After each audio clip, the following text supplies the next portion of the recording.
Hey everyone, welcome back, and today I'm going to show you how to fix the Anydesk display server not supported issue if you're trying to download and connect into a Anydesk session that's on a Linux machine.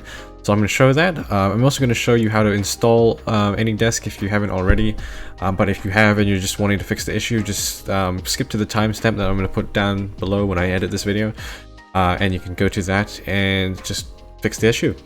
Let's get started.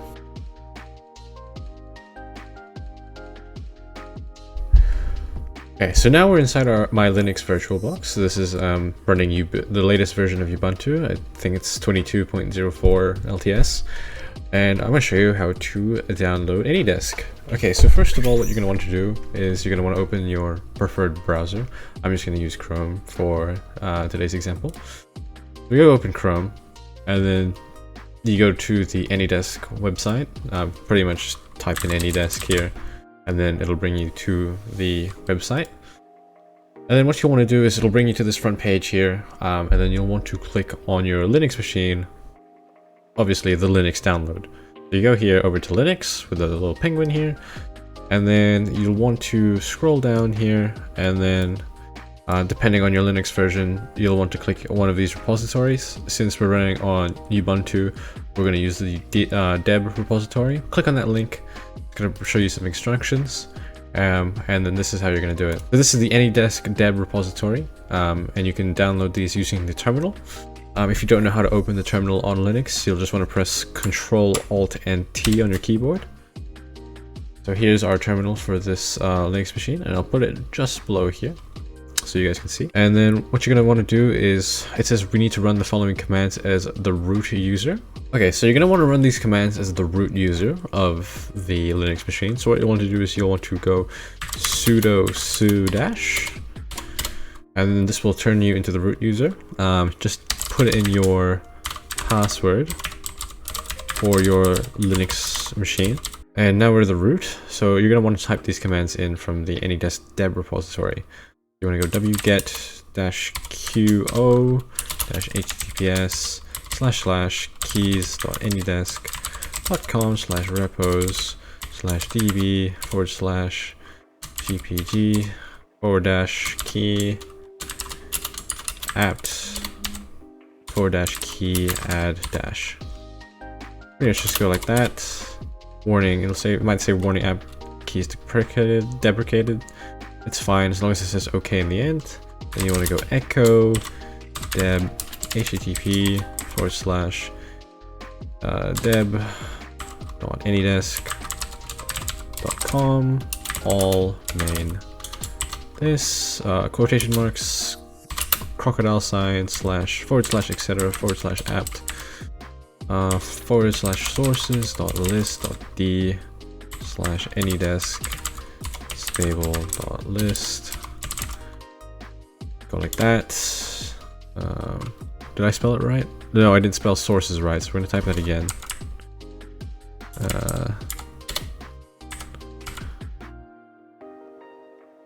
Type that in. Sweet, so now I've corrected my mistake, and then you want to go apt update. Okay, sweet, and it's just given me a few warnings because I already have Anydesk installed, but it's fine. And then you just want to type in apt install Anydesk. And then it says I've already got the latest version because I've already installed it. Sweet. So now you've got Anydesk installed on your PC, but we're not quite done yet. And I'm going to show you one of the errors that you might get when trying to remote into a Linux desktop when you've just installed it and haven't made the changes that you'll need to make. So what we're going to do is we're going to hop into my laptop. It's a Windows 11 machine, and I'm going to show you what error I get when I try to remote desktop into my Ubuntu machine with just a fresh Anydesk install. So let me show you. So let's switch to my laptop screen. So now we're inside my Windows 11 laptop. I'm using a capture card to capture this. And I'm just going to open up Anydesk over here. So I'm going to enter the address that for my remote desktop. We're going to enter that in.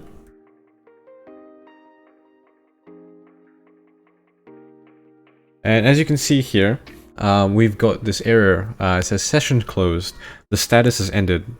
Oh, the session has ended. Status display server not supported. So it can't open up Anydesk or the display to, you know, view the actual computer you're trying to jump into. I'm going to show you how to fix it. It was a really easy fix. I found the answer on, I can't believe, was it Reddit? Oh, I don't know, it was Ask Ubuntu. And I can link the site below that I found it on.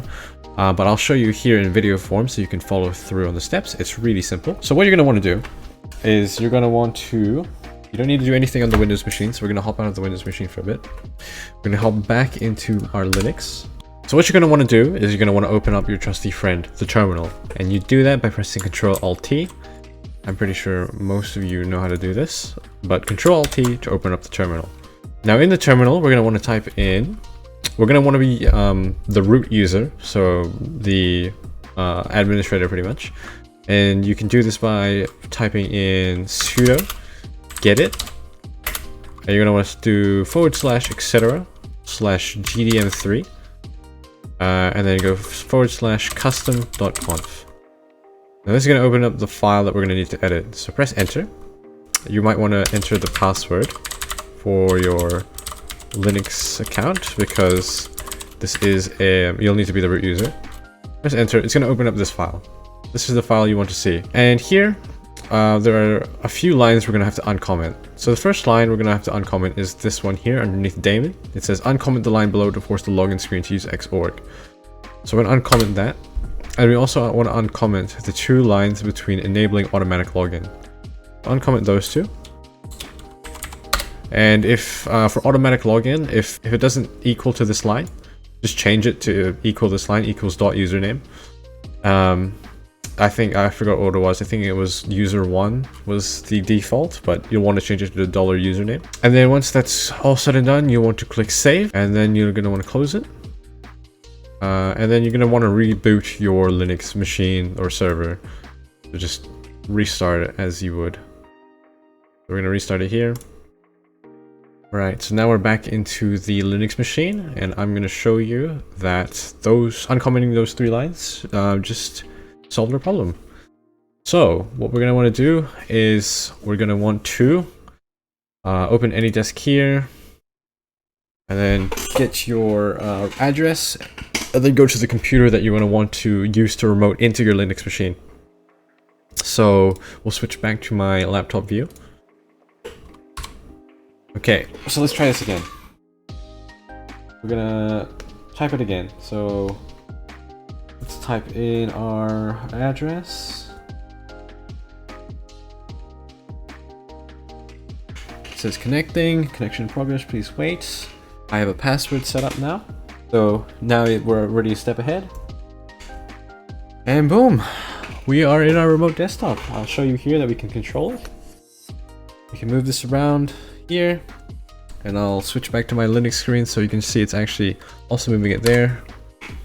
Linux screen, bada boom, bada bang. Access terminal. I've got my keyboard working. I can type whatever I want. ls. You can see all my directories, and yeah, we have got Anydesk running. So yeah, cool, right? We are all good to go. Awesome. So that was how you would want to solve the Anydesk display server not supported issue for Anydesk and get up and running on the Linux machine. If you found this video helpful, please leave a thumbs up, subscribe if you're new. Thank you for watching, I appreciate it. Leave a comment down below if this didn't work out and I'll try to help you out. I'll also leave the link down to the website or the forum that I found my answer in so that you can refer to it if anything changes there. Other than that, thank you very much. Hope this helped and have a good day. God bless. See you later. Phonebox out.